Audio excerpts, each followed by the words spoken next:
it begins with loss, right? She came and said, I can't do it. Almost, and 2 of them I had to say no to. And one of them was so hard. It's really expensive. It literally costs less, so you got a discount for Black babies. You never know if you're ready to be a parent. You don't always feel ready. There's so much information, and once you say, yes, I want to do it, well then how do I do it? I keep it bouncy, girls know they know down me, yeah, they around me, yeah, they around me, you know my bouncy, you know I keep it bouncy,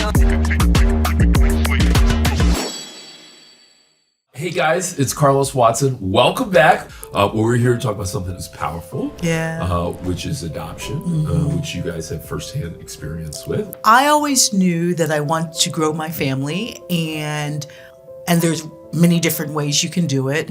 I thought about a lot of different ways through surrogacy, through IVF. I explored all these, and I guess when I was later in life, when I recognized, okay, I thought I would be together with a partner to raise a child, and that didn't end up happening, I considered adoption. And in fact, I had thought about adoption even when I was a kid. I always knew I wanted to adopt, and I thought it'd be one of the ways that I grew my family. And as I just thought about it, and I thought about, the extra toil in my body, do I want it? And I'm like, there are kids here who exist, who need a family. And so I said, I'm going to do it. And so I embarked on my adoption journey officially for 2 years. And what a beautiful, beautiful experience, and the way that we grew our family through love. And so I can talk about the process too, because it was not an easy process. I did domestic adoption. Some do international, some do foster care, but I did domestic. Honestly, it didn't seem as hard as I thought it could be, because in TV and movies growing up in the 70s and 80s, granted that's a long time ago, they made it seem in some ways that it could be harder. So, let's take a step back. First, there's lots of different reasons why it was hard. Emotionally, part of it is, and even trying to navigate it. There's so much information, and once you say, yes, I want to do it, well then how do I do it? And so I had to interview all these different adoption agencies, but because I was older, then sometimes there were some that might not accept you. So I think I was in my 40s, mid 40s. And so there's that piece. But then once you get accepted, you actually have to put together this profile in which you have to put all this information about you. Very vulnerable. Very vulnerable. You have to do a video. And so I guess I would say, I think those things, at least for me, it was vulnerable. I had to put it on the internet. And I'm usually much more of a private person. So frankly, even doing this podcast is a little outside of my comfort zone. But we do it because we think, that hopefully it will be something where community and people will learn from, and we can share. So we're doing it because we believe. And because we believe, and because since our experience, we've had friends and relatives reach out to us and say, how did you do it? Oh my gosh, I'm thinking the same thing. Wow, how inspiring. I wanted to do it, but I was too scared, right? And so or I'm a single woman too. I want to do adoption, but I just didn't think it was possible. Right. And so kind of you literally had people say that? Oh, absolutely. A lot of people. You're changing the narrative. Who gets to be a mom? Yes. Right? Who gets to be and particularly a lot of single Black women, actually. Right. And, the adoption agency that I went with, Lifetime, I had one disrupted adoption early on. That was 3-4 months in when I was official. And that was hard, actually. That was hard for Bev. I was surprised. Bev really responded with a lot of grace there, because for all intents and purposes, the adoption went through. So we thought, right? So she's in the room with the baby during delivery.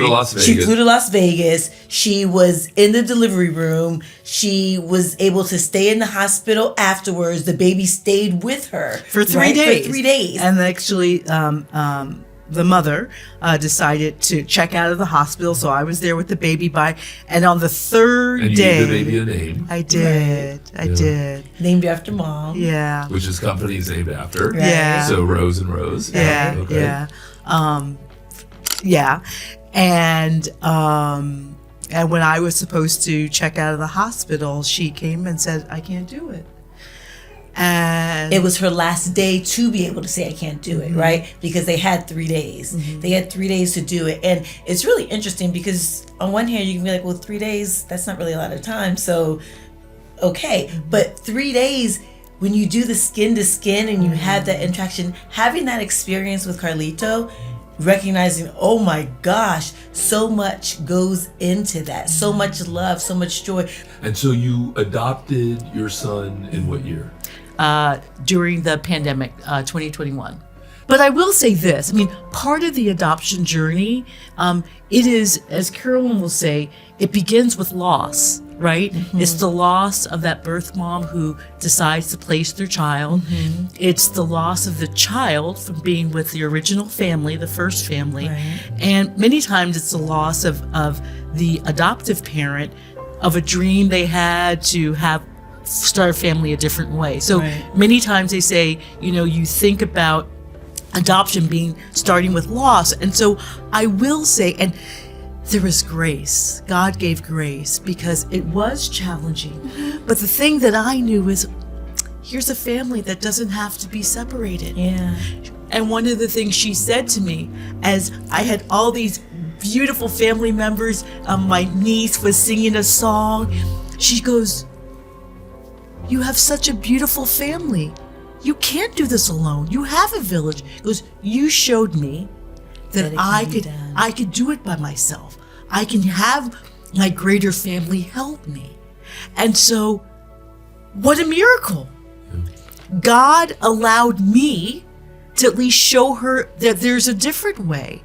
And so that little girl didn't have to be separated from her mommy. And that was grace. And, I mean, I have to say that anyone who embarks on the adoption journey, you also have to go with hands open because you never know. And even as one of the consultants, has said, it is up to that first mommy to decide circumcision, vaccination, name. Like, you can want to do those things, but at the end of the day, that is their child and they get to make the decision. And so there's a birth plan about how they want it to be. And sometimes they want the adoptive parent to be in the delivery room, like I was the first and the second time, or sometimes only afterwards, right? And the other thing that I learned is, to be honest, you never know if you're ready to be a parent, right? Like, it is scary and you have to stay up and it's such a little life and like, you get a drop, you can do the right thing. And so I guess the other thing that did is, if I had any doubts, if I had the ability to love, they were gone. That little girl was so beautiful. And so Beverly was like a big sister to her, right? Yeah. So when you say if you were 25 or 35, that I think was her age. Her age was a younger age. Yeah. And so you were showing her, this is scary, but I can do it. And that I think is... And we can do it. Right. How did you come into this, unless you tell me there are other examples you know of? It feels like you were occupying a special place, that what you guys are doing together. So how did you come into this in your mind? I mean, in my mind, so like Bev, I also wanted to adopt as well. But I also thought, again, that I would do it both ways. That I would have biological and then I would also through adoption. When I got divorced, I was like, okay, I guess I'm not going to. Bev was still wanting to do it as a single parent, right? And so, but I was like, yeah, I guess my boat is passed in a sense, right? And so Beverly, seeing her there, because we're so close, because this is just my girl. What a reminder to never give up. I know. Whatever it is that matters to you, even if one path for it, the conventional path may seem to close. What a reminder to remain open and humble. And so Bev was a vessel, right? Bev was a vessel for the first mom that she was able to help and to bless, to say, yes, you can do this. And Bev was a vessel here and now. And so God then used me as a vessel as well, right? And absolutely. So I got into it because I saw Bev and I was inside the delivery room and, I was there. And as we were there those first few days, I was just like, oh my gosh, you can't do this on your own. And it was no question. There's no question. I'm here. We're here together. And so what was really cool was, just instantly, this was mommy, but I was auntie mommy. Absolutely. Right? And we both and when walked you say into you mean co-parenting. Yes, because I was living on the East Coast, right? She's living on the West Coast. Right. And so I'm coming to help and everything, but then she stayed. When I recognized and saw this little boy who's just beautiful, and I see my sister and I see what's going on, and again, you need help. And so it's you just kind of come up underneath to hold your wings. This was to me I wouldn't say a battle cry, but it was more, it was a love fest.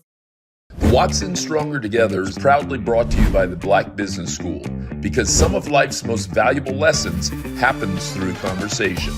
Founded by Dr. Boyce Watkins, the Black Business School offers practical courses in stock investing, real estate, entrepreneurship, credit, and wealth building. Join more than 300,000 students and members who are taking control of their financial future. Go to theblackbusinessschool.com/Watsons today and get 35% off their prime course.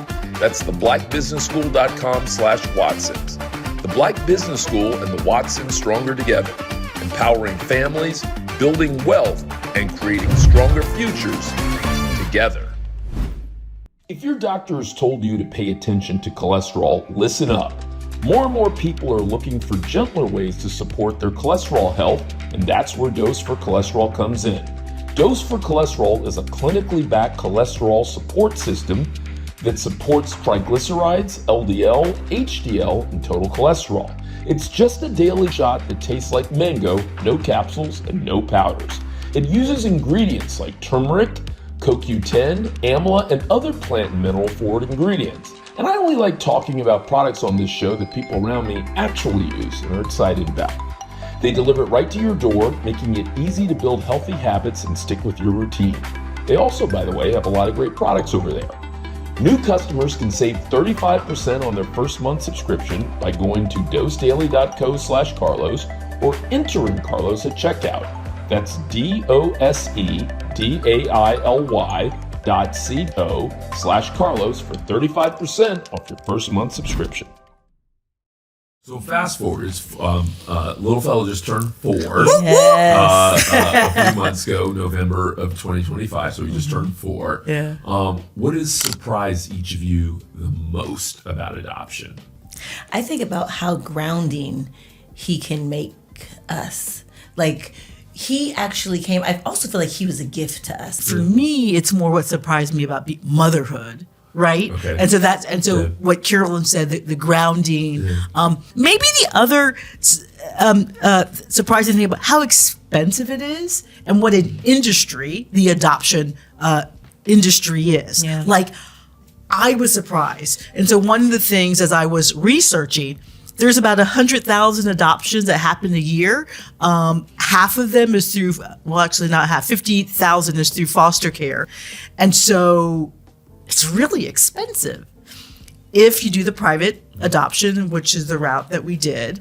And a lot of it doesn't necessarily go for the birth parents. It goes to the industry of sort of the matching process. So how much are we talking? 1,000, 10,000, 25, 50, 100? So for domestic adoptions, it's about 30 to 60,000 average.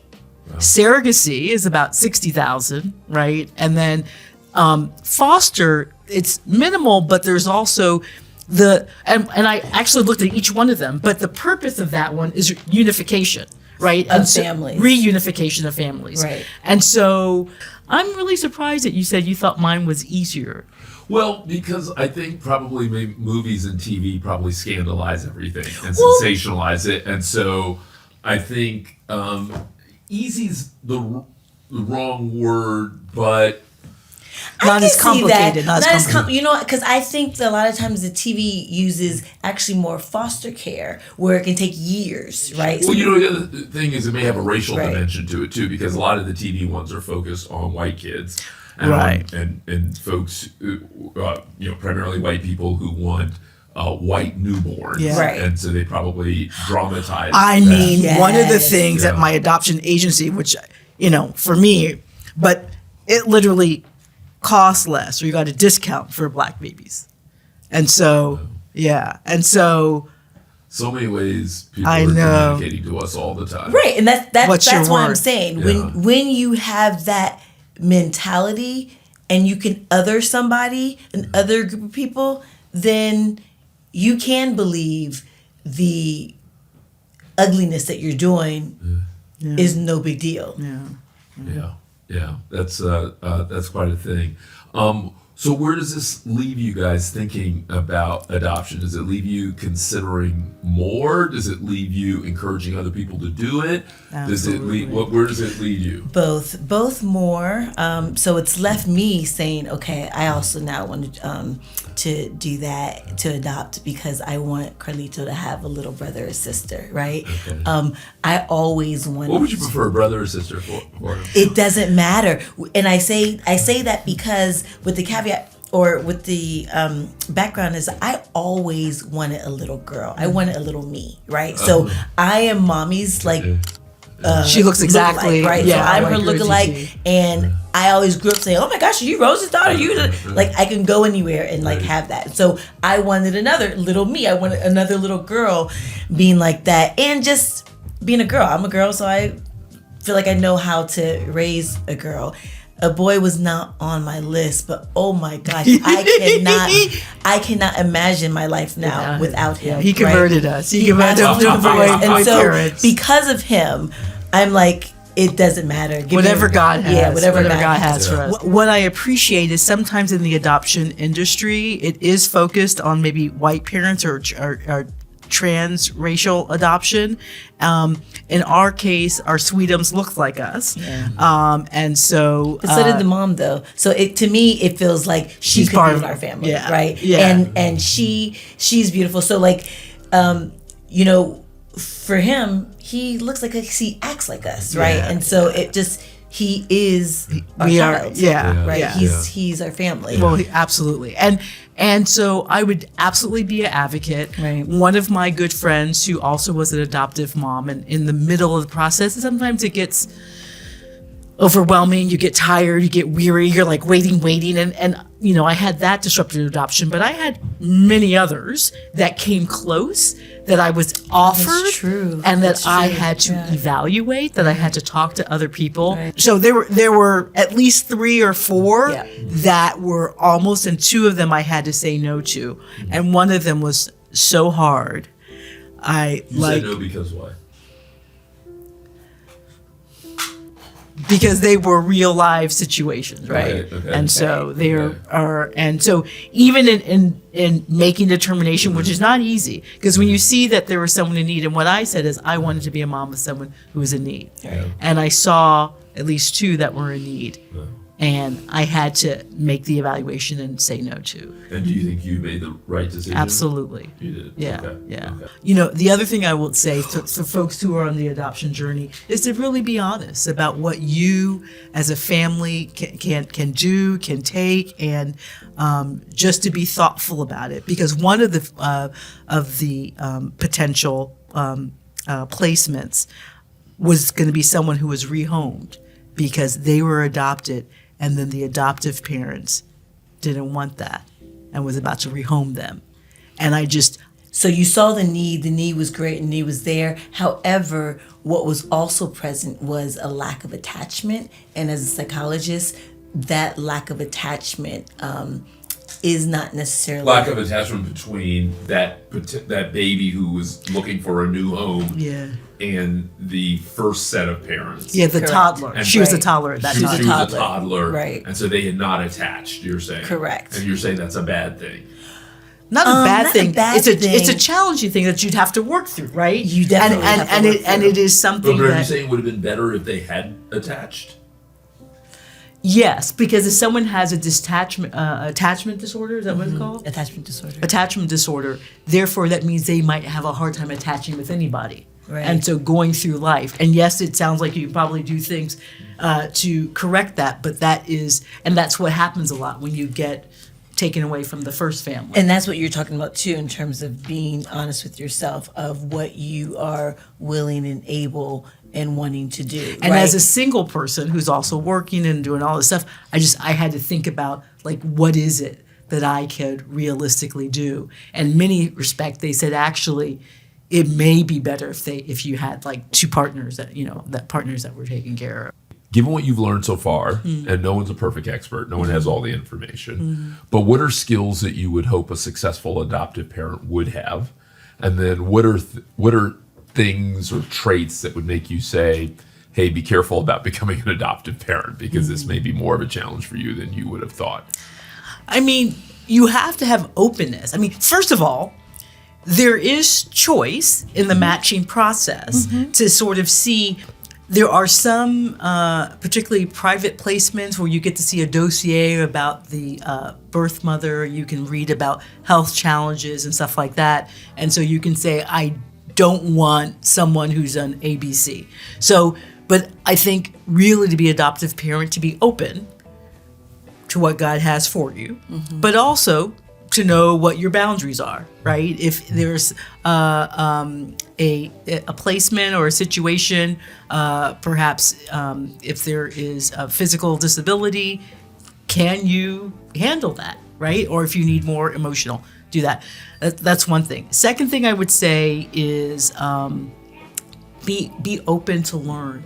I think my friends who were adopted, particularly back then where there were close adoptions and maybe they were transracial and the parents didn't really try to learn about their culture or teach them about their culture, it was really hard. And you're really reflecting on kids of color who were adopted in the 60s and 70s. Yes, by white families. Right. Yeah, kids of color. So indigenous, Native Americans, black, biracial. Right. Yes. And so now they make you take education courses, education to understand what is the learnings, how can you show up the culture. There was one thing that I liked how they said, how can you be a good ancestor? So even if you're not a person of color and you have a kid of color, how do you help prepare them for the world in which we live in? That is not always fair, right? And so one of the ways, by the way, is making sure you have a global village, right? You have people around you